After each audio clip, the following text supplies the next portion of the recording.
wonder why the environment, the economy, everything else right now is really driving index universal life sales. And then number two is going into a little bit where agents are finding a success with that, and specifically why agents are finding success with our Life Pro Plus product here on the index universal life side of things. So number one as we go through is going to be talking about today's environment. What's going on today that's really driving fixed index universal life sales? And if you look at some of these things, and these aren't new things for anybody, everybody has a good grasp of this, as a lot of this stuff is in the media on a very consistent basis. Clients are seeing these kind of things. Everything really pushes towards some of these things happening in the economy right now. The growing national debt, increasing taxes.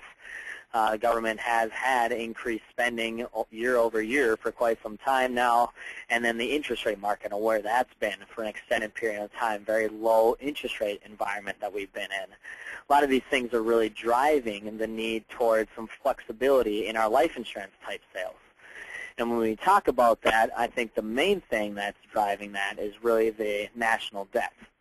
National debt, I think, is something that's scaring consumers out there. It's scaring financial advisors in understanding how is the U.S. going to pay this off? How are we going to have managed this U.S. national debt? As you see, this is one of the largest deficits that we've had since 1946. So there's a real need out there in understanding how this could affect a client's assets. And more importantly, I think clients are understanding, especially with the recent increases in taxes that have gone on, what are some of the other consequences that could happen? Well, there could be increased borrowing, there could be reduced national savings going on, obviously the taxes part, and then the final part is, some kind of financial crisis, right? Even though the markets have been pretty steady over the last couple years, I think there's been more than enough turmoil in the financial services industry and the markets themselves, not only here but also in Europe and everywhere else, on the markets really having some potential for downfall again. So I think that scare, everybody still has that 2008 year in mind in regards to what happened there and potentially could happen again. So another reason why, not only from the tax aspect of the advantages that life insurance has, but also because of the index universal life chassis on these products, which I'll go into a little bit further, it really makes a great fit for the markets that we've been in with the way they're going and potentially could go looking into the future here. So now is a really good time for index universal life because of those specific reasons. But I think the biggest one that gets missed the most often is number 3 on this screen. I think everybody has an idea of what 1 and 2 are, that the death benefit is going to be tax-free, and then that cash inside the policy is tax-deferred. But it doesn't get talked often enough, and clients for sure don't know enough on how they can utilize income tax-free loans from a life insurance policy. That is one big thing that is getting missed in conversations out there. And I think now with the things that we just went over, that idea around tax-free loans is a really, really beneficial idea to a lot of clients out there with what other options they have and vehicles they could be utilizing with some of the things going on. So a lot of that is really driving what index universal life sales have increased. And its sales in 2013, or excuse me, in the end of 2012 are about 1.2, 1.3 billion in total sales in index universal life. It sounds like as of last year, it's probably going to fall right along those range, but a little bit higher, somewhere around 1.5 or 1.6 or so. So I mean, the sales have increased, and it's actually increased about 30% every year over the last 5 years. So not only is this something that we're extremely focused in, but I think the life insurance industry in general has been getting more and more into this market, index universal life. And what's scary is we have a lot of carriers out there that said they would never get into the index universal life world that are now into the index universal life world. So you're getting carriers that said this is just a fad, this is, it's not going to last, this product won't work, into now getting their own products and trying to fit into this market. So one, I think that is great because it creates competition, but also a little scary because you're getting carriers out there that may not know how to manage these products as well as they can be managed. And that's what I want to go into, is really what sets us aside with the Index Universal Life product and our Life Pro Plus here, because we have a lot of really unique features that not a lot of other carriers have out there, and it's something that really sets us aside in this market. Now, first things first, this is a life insurance policy, right? You're really buying this for the death benefit protection. You have a need towards either income replacement, leaving a legacy, some debt payment, whatever it may be, but there's some efficiency around there. Because that death benefit is going to be tax-free, not only are you protecting yourself in the income years, but you're also creating a very good wealth transfer tool into your retirement years. Whether you use those tax-free loan potentials from the policy or not, there's always going to be, as long as you keep that policy in force, some kind of tax-free death benefit that gets passed on to your beneficiaries. So you're really utilizing the leverage that these policies have with the death benefit coverage. And that's number one, because in the end, that's what the client is going to have to qualify for anyways, is the death benefit side of things.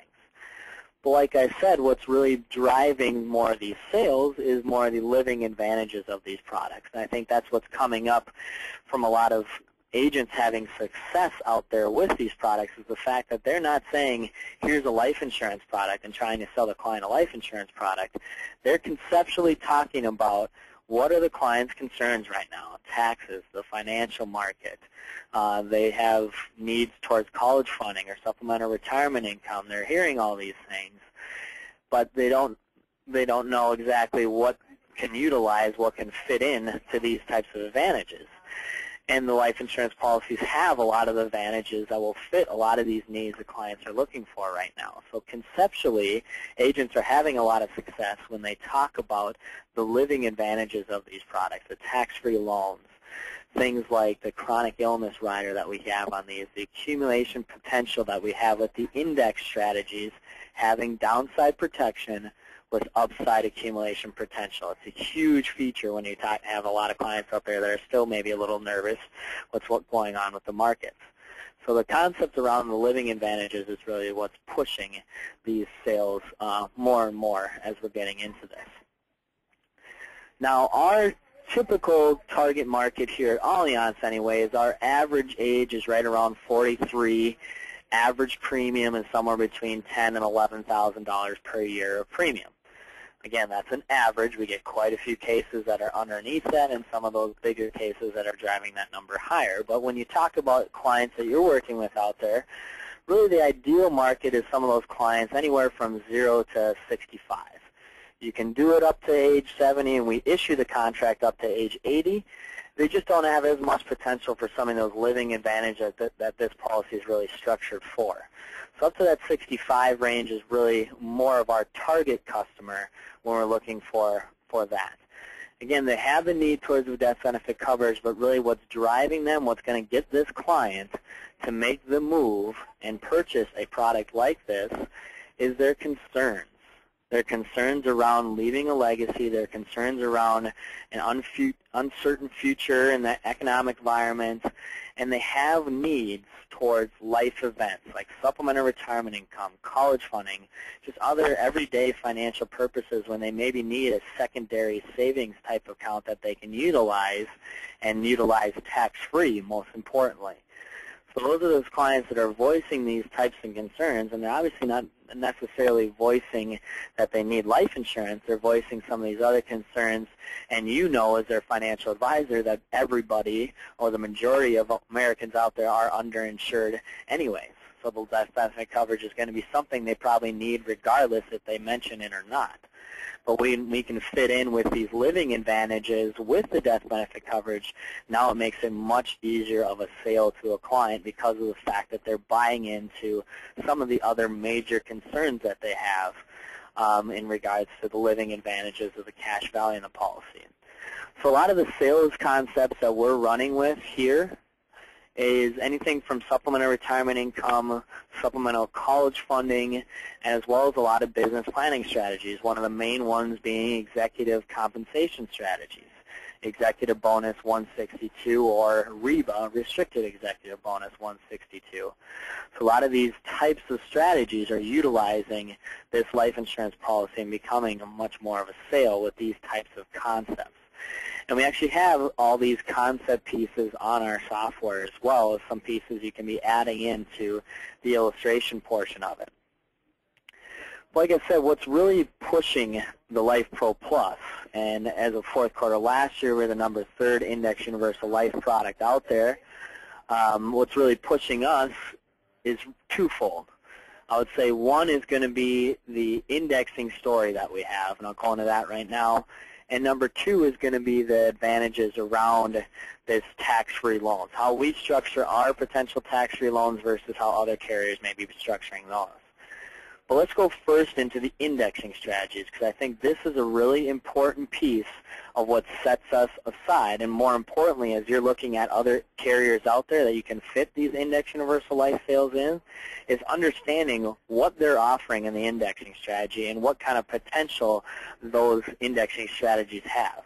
Because not all indexing strategies are going to perform the same. There's so many different types out there in regards to the indexes they're tracking, what kind of point-to-point they're following those indexes at, all this kind of stuff. But it's important in regards to, one, how well can that carrier manage those indexing strategies long-term, and number 2 is how important or how well can they maintain the cap or participation rate that they're offering that, because that's one of the levers that carriers can change in the index universal life market, is in the fact of caps or participation rates. You're going to want to make sure you're aware of what those are at, maybe some historical numbers of how well that company's managed those types of caps and participation rates.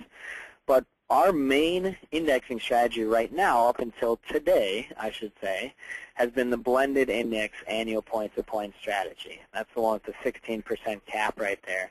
But I'm going to be going into that, our Barclays U.S. Dynamic Balance Index, which just came out today, and as well as our trigger method, which is a very unique strategy. And we are one of the only carriers out there with the trigger method, as well as the Barclays U.S. Dynamic Balance Index.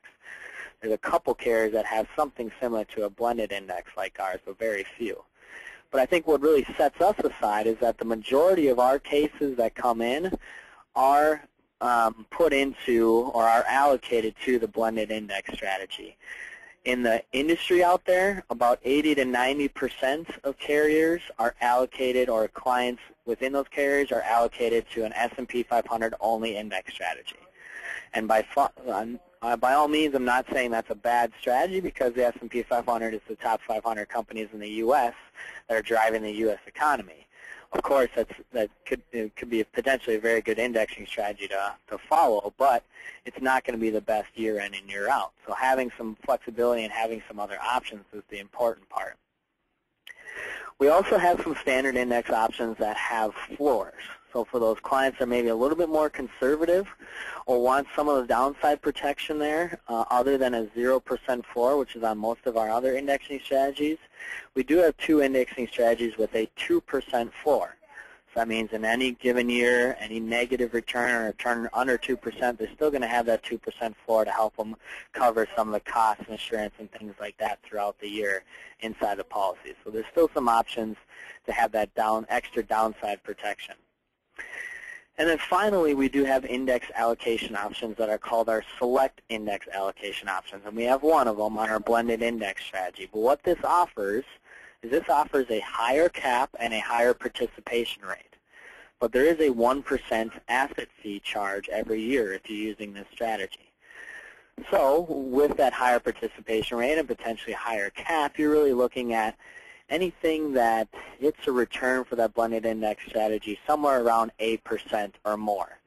If you're hitting around 8% or more on a consistent basis with that participation rate alone, you'll negate some of that 1% asset fee charge throughout that year. But again, usually use more in your bull-type markets when we know the markets are going to be cooking along, because we don't want to have that risk of having that asset fee charge and not getting a return to help replace that. So But our exclusive index strategy here, that blended index, is comprised of 4 different indexes: the Barclays US Aggregate Bond, the Dow Jones Industrial, Euro Stoxx 50, and the Russell 2000.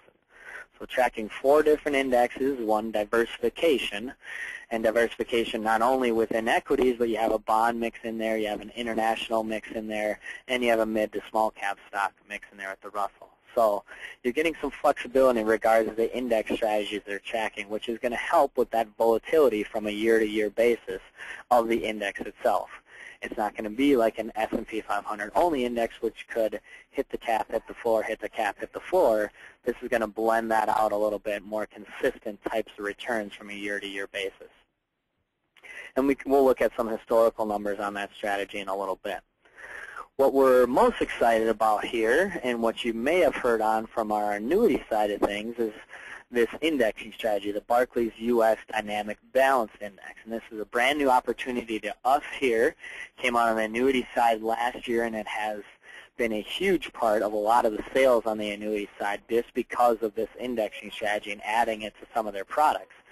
And it's an extremely unique indexing strategy. There's nothing out there that's dynamically balanced like this, as well as the benefit on our side being uncapped indexing strategy. Gives a lot of that upside potential that the client can really take advantage of in those really good years. So the strategy itself is an index that's tracking between the S&P 500 and the Barclays Aggregate Bond Index. Now, what's unique about this is that it's rebalanced or reallocated on a daily basis based off the volatility of the S&P 500 or the VIX. So the volatility of the S&P 500 we're going to be tracking on a daily basis, and based on what's going on in that VIX for the 20 to 40-day look back, we're going to reallocate between these 2 indexes based on that. Now, here's kind of an example of how that will work. When you're seeing when volatility falls, the balance is going to shift more towards activity. So when the S&P 500 isn't as volatile, we're going to have more invested towards the S&P 500, taking advantage of maybe a more consistent type market without as much fluctuation in the S&P 500. But when that 20 to 4-day volatility index starts to rise, we're going to shift more towards bonds. Take away from that volatility in the equity market, and we're moving more towards bonds. Now, this is something that's actually managed by Barclays. So Barclays is managing this dynamic index and doing the reallocation, and we're just tracking what that index does. Now, what is exclusive to us is the fact that we are the only ones that can track this index until mid-2015, so about summer of 2015. We have exclusive rights to tracking this Barclays U.S. Dynamic Balance Index. But more importantly, because of the fact of how we do our options and our trading, it's going to be very difficult for another carrier to mirror something like this. So even though we only have exclusivity rights through 2015 or the middle of 2015, it still would be potentially difficult for any other carrier to do anything like this. And I'll talk a little bit more about why that is towards the end of these indexes here.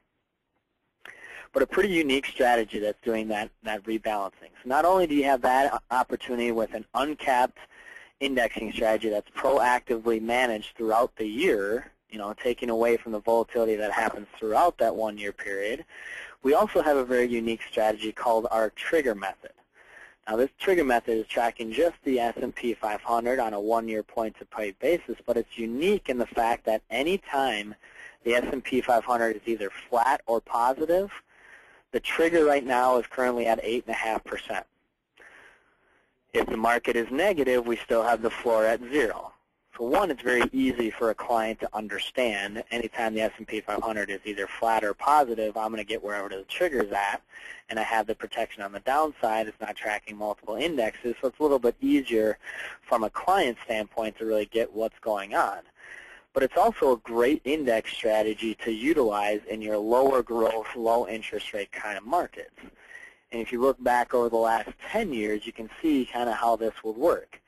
In 8 out of the 10 years, the client would have been credited where that trigger is at at 8.5%. And only in 2 out of the 10 years, the client would have got 0 at the 4 with those negative years there. But you can see in some of these years where we only chugged along at 3%, and you still get that 8.5% kick, that's a pretty nice little bump in those good years. But you also see that this may be a little bit more a conservative strategy because of the fact that since you're capped out really where the trigger's at, you may miss on some upside of those good years. So by all means, this is a strategy that is very unique and is very special in certain market conditions, but it's also something I've been suggesting maybe to put as a percentage of your allocation along with maybe our blended or the Barclays U.S. Dynamic Balance Index. So you're still capturing some of that upside, but you still have some of this protection with the trigger in those lower growth, low interest rate markets, still getting that extra bump on where that trigger's at. Now, as we went over some of those indexing strategies, what I kept mentioning is the fact that they're all unique. You know, the blended index is very unique. The Barclays U.S. Dynamic Balance Index is one that we are really the only ones on the life side that have anything like that in the industry. The trigger method is the same thing, only ones on the life side that have anything like that in the industry. And a big part of this is how we do this differently than every other carrier out there. And this is really kind of 101 how indexing and options work.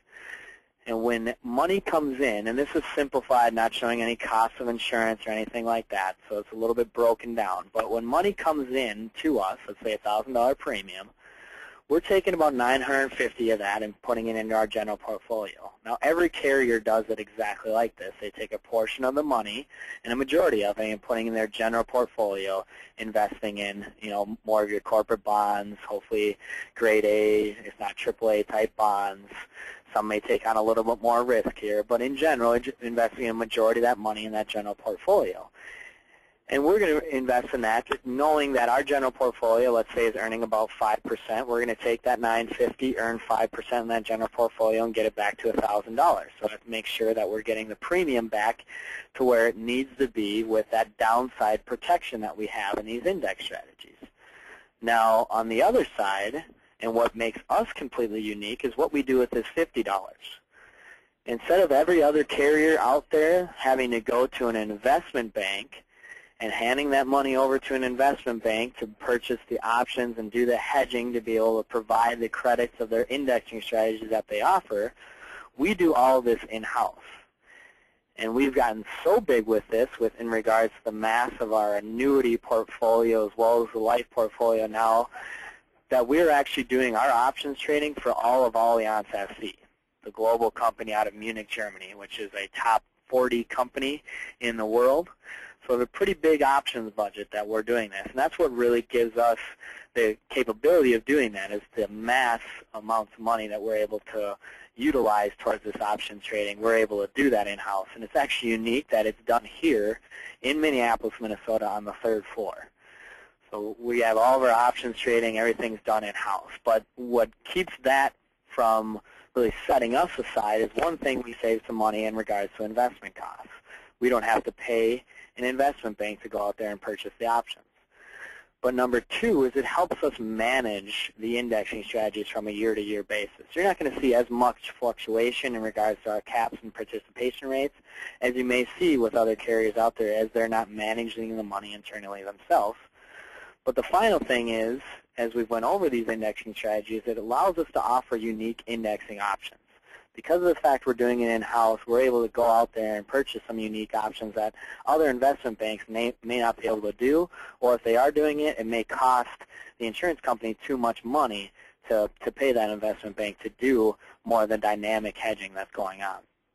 So it's a real big thing of what sets us aside is the fact that we do in-house hedging here, providing some of those unique indexing strategies and hopefully more upside potential in those indexing strategies than most other carriers out there. And what not only can set us aside in regards to the indexing strategies and how we manage that on a daily basis, but also the fact of something that you guys can be doing and something you guys can be doing with your clients, and that's determining which illustrated rate may be appropriate, right? That's always a question I get asked on a daily basis is, what kind of illustrated rate should we be using for this? Well, one, you're going to take the client's risk tolerance into consideration and time frame, but you also have to take a look at what indexing strategy you're running. Because like I mentioned before, not all indexing strategies are going to perform the same. So we're looking at, let's say, our blended index option, and this is a backcasting tool report. This is one page of a 3-page report that you can get right from our software, running the numbers to see historically, based on our participation rate, cap, and floor that we have currently, or you can run any other ones that you want to see how that may change things. We can look at some historical numbers in regards to what was the likelihood that this indexing strategy hit these different numbers. For one, to make you feel more confident in the assumed rate you're using.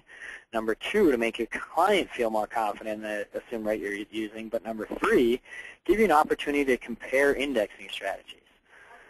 So when we're looking at this blended index strategy, it's a 16% cap. I'm looking at some of these numbers, and I'm basing it on a 7.5% specified rate that I typically run anywhere between 7 and 7.5. But you can see some of the consistent numbers that this indexing strategy would have hit 7.5% return. And if you look at the 20-year, you're looking at almost 100% of the time that indexing strategy hit 7.5%. So pretty consistent, confident numbers that you're looking at in regards to these historical returns. And that's a backcasting tool report. Again, you can get on our software and run the numbers right there. The second part, as I mentioned earlier, what really sets us aside is the flexibility in regards to the choices you have around utilizing these policies for the living benefits. Because not only are you talking about the accumulation potential in these products, but you're talking about how do you get that money out.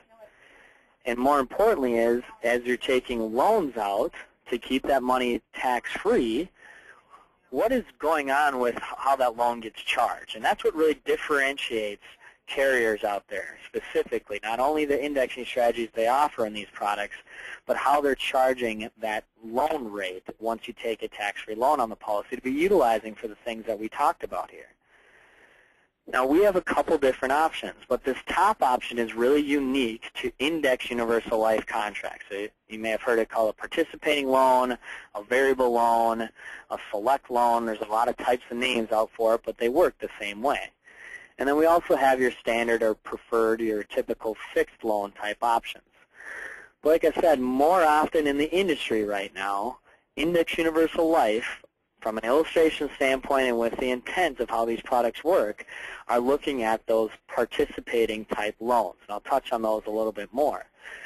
But really what the policy loans are going to help you out with a lot of the things that we've gone over before. Utilizing those loans for flexibility around taking money out toward supplemental retirement income, college funding, be your own banker type concept, whatever it may be.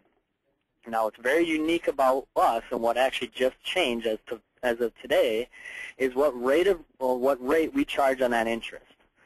So for our participating loan, before March of today, 25th, we charge 5.3%. As of today, any contracts now going forward on the Life Pro Plus are guaranteed and locked in at 5%. And again, the important part, even though we're on a 30 basis point difference here, is these are both locked in and guaranteed rates. So any Life Pro Plus contract that was issued already is guaranteed and locked in at 5.3. Any contracts going forward are going to be locked in and guaranteed at 5%. But what's important is understanding how these loans work and how that interest rate that is being charged on can really affect long-term how much an individual could take out from these participating type loans. So how these loans work is that when you take a loan against your policy, your money never comes out of your contract, right? It's going to stay in the cash value, and it's going to have the potential to earn whatever those index credits are when you're using a participating loan. So Allianz is going to write you a check for whatever the client requests, sends that out, and the money is going to stay in the policy, having the potential to earn those index credits. But the important part is how can that loan rate affect what we're being charged on. Let me go back here one second. So because of the fact that our loan rate is locked in and guaranteed, depending on what time frame you're looking at, I'm going to talk about the 5%. Is that the one that's now going forward? our loan rate is locked in and guaranteed at 5%. So that means if your money's staying in the indexing strategy, having the potential to earn whatever those index credits are, your money can actually be earning more than what you're being charged on. One of the only vehicles out there in the financial services industry that has something like that. So it's very unique, right? You're not going to get that in a Roth. You're not going to get that in a variable universal life. You're not going to get that in a lot of other policies out there, or products for that matter, where your money is continuing to earn for you as you're loaning against it. And important is the fact that understanding that those index credits have the potential to earn over at 5%. So let's say we were earning that 7.5% that we just looked at in that backcasting tool. Technically, our money is earning 2.5% more than it's being charged on. Pretty unique the way that your assets can still be working for you in the life policy as you've loaned those out and loaned them out tax-free nonetheless. So those participating loans is really something that sets us aside. But we also have the options, this is most carriers out there, that have what's called a fixed loan. And we have two options towards the fixed loan. It's a standard and a preferred loan type option. Now the standard loan is during the first 10 years of the contract, and what that is that instead of your money stays in the policy, but instead of your money participating in the index strategy, it gets moved to a fixed account earning a fixed rate of return. And in the first 10 years, it's earning 2%. It's getting charged right around 4%, so that you're really losing out about 2% on the loan interest you're being charged versus what that money's earning. After year 10, which most of these contracts are being set up to take distributions after that point anyways, that net cost is 0, meaning you're earning 2%, you're also being charged right around that 2%, what you probably heard of as a wash loan. So we do have those options, and what's really unique to us is that you can switch between those options every year. So if you feel confident with the indexing strategy that year, you're going to be in a participating type loan. You don't feel so confident in the indexing strategy, let's move to those fixed or traditional type loan options. So you have some flexibility moving from year to year between those different loan options. But what really sticks in the index universal life world, what you see a lot of illustrations ran with, is that participating type loan. Now, pretty much the majority of carriers out there, except for a few, us being included, have what's called a variable loan rate. Now, we don't offer a variable loan rate because, remember, ours is locked in and fixed at that 5% now going forward. But these variable loan rates that other carriers offer usually track with the Moody's Bond Index. And that means that their variable loan rate, what they're charging on the outstanding loan balance, could vary depending on what that Moody's Bond Index is. So now you have more fluctuation in what that loan interest is going to be charged on, which leaves less flexibility from a client standpoint and what potentially they can take out from a loan standpoint of these policies, depending on what that loan interest is going to be charged.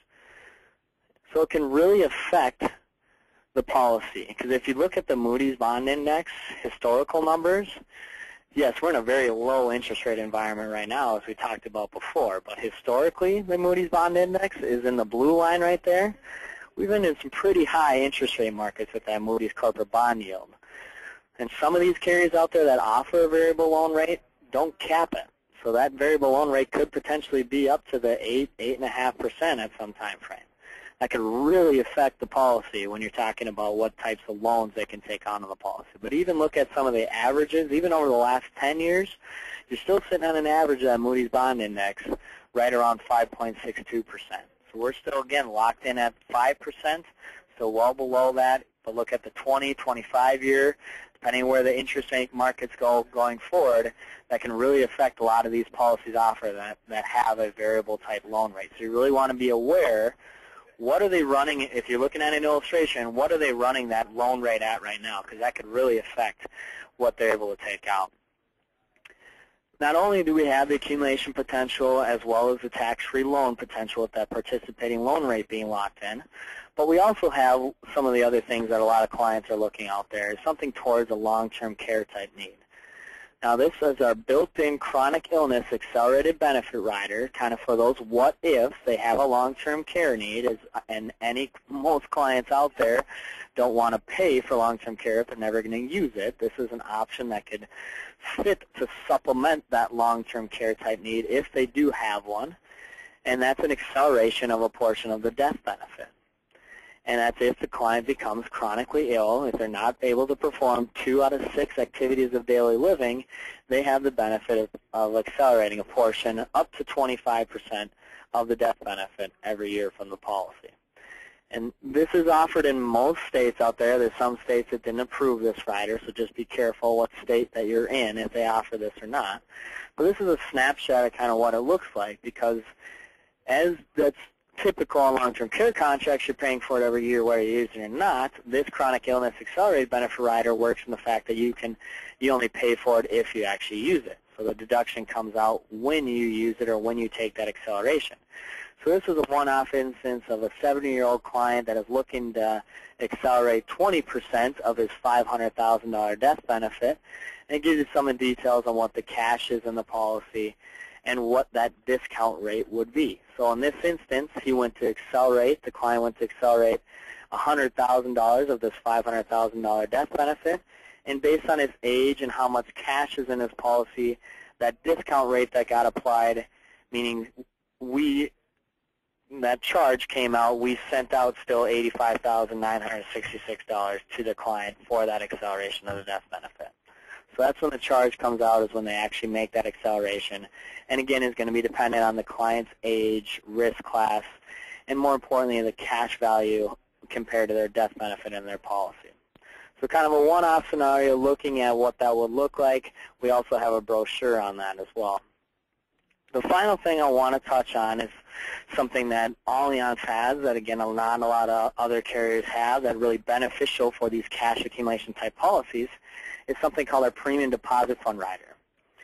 And it really helps maintain the tax advantages of a policy, because the client can take the out-of-pocket money as long as they have non-qualified money, and they can put it in this premium deposit fund. But the important thing is that instead of putting it into the life insurance policy all at once, which could do one of two things: either push the death benefit up so high they're not going to get good cash value growth in the policy because the higher death benefit to stay within the IRS guidelines, or they're going to do the opposite and create a modified endowment contract, which isn't going to help them out in regards to the tax-free loan potential of these policies. So utilizing this premium deposit fund is we can take that lump sum of money and then filter the premium into the life insurance contract anywhere from 3 to 10 years. This specific scenario was over a 6-year period, and I would say the majority of them come in anywhere between 5 and 7 years, I should say. But the money is going to get filtered in a life contract, and it's actually going to earn a premium credit. So you'll see here these different buckets is that $17,607 goes into the policy every year for a 6-year period. But you see these little gray portions at the bottom. This amount is the premium credit that's received additional to what's being funded in from that initial $100,000 payment. So instead of $100,000 that goes in that 6-year period, that credit is actually $5,644. So they actually fund in $105,644 premium into the contract. So it helps, one, maintain those tax benefits of the policy, but two, keeps you from having to go back to the client every single year and asking for more additional premium into this life contract that they may or may not remember why they initially started it anyways. So it keeps it consistent in making sure we're funding into this original goal that you and the client decided on by taking that premium lump sum money, putting it in that premium deposit fund, and then filtering into the life contract from there. Here's compliance saying hello at the end of the slides here. And then I will open up the line here for any questions that we have. All right. Thank you very much, Ryan. I really appreciate you taking that time. Looks like you did such an amazing job that there were no questions. So thank you very much. We do have a couple things I wanted to mention here at the end of the call. Number one, Ryan showed us a bunch of really great things on how those index allocations work. If you have a client that you want to run those illustrations on, give us a call here at the office. Talk to your marketing specialist. We'll be able to help you get those put together for you. And second, we have two really neat pieces to share with you today. First, we have a client-approved video designed to help you reach more prospects and create more FIUL selling opportunities. Ryan, we were talking about that earlier. Do you have anything you want to say on that video? Well, yeah, I think that video does a great job in hitting home to clients the idea of utilizing the living advantages. Like I said, I don't think enough clients out there know about the living advantages of life insurance, and it simplifies it in regards to, yes, you have a death benefit, but look at this. You can also utilize the cash value in these policies for things like retirement, college funding, so on and so forth. So it gets some of those other stressors or concerns clients have out of the policy itself, rather than just the death benefit concern. So that video is a fantastic video, and we also have a Success with Fixed Index Universal Life kit, which is a full kit in regards to consumer brochures and pieces in there, as well as a client presentation that maybe goes into a little bit more in depth of some of the stuff that I talked on today, where that client video that Matt mentioned is maybe a little bit more high level. So some great pieces to really help you out geared towards being able to make these sales to clients out there. Great. And then we have one other piece I wanted to bring up is we have a short brochure that's client approved that talks specifically about the tax benefits that Ryan brought up on fixed index universal life. So give us a call here at the office. Our number 800-456-7999. Talk to your marketing specialist. We can get you the video and this brochure. Looks like, Ryan, we did have one question come through. The question was, discuss issues on how quickly you can start accessing those loans and how it makes sense to start with taking those loans, those participating loans from a contract to create income. Sure, yeah. Well, I think ideally out of any life insurance contract, you want to wait at least 10 years before you're projected to start taking loans. Now, you can take loans in the first 2, if not 3 years into the policy, depending on how you're funding that. You're just going to be much more dependent on making sure you get those index growth early on in the contract. You know, if you're not getting the good returns, those participating loans may not work out very well early on in the contract. So we always try to push it off, if possible, towards, you know, year 10, ideally year 15 to year 20 before we start those loans. So we get enough good cash accumulation in the policy to be able to help continue to beat that participating type loan. But the policies themselves, you can access loans beginning in policy year 2 as long as you have the available cash value in there. So there's just a little bit more risk involved depending on what happens with those index credits early on in the contract. All right. Thanks, Ryan, for sharing that. And looks like that was our only question. So thanks again, everyone. Thanks, Ryan, for taking your time. And again, if you have questions, please call your specialist here in the office, 800-456-7999. Thanks, everyone. Thanks, Ryan. Have a great day. Thanks.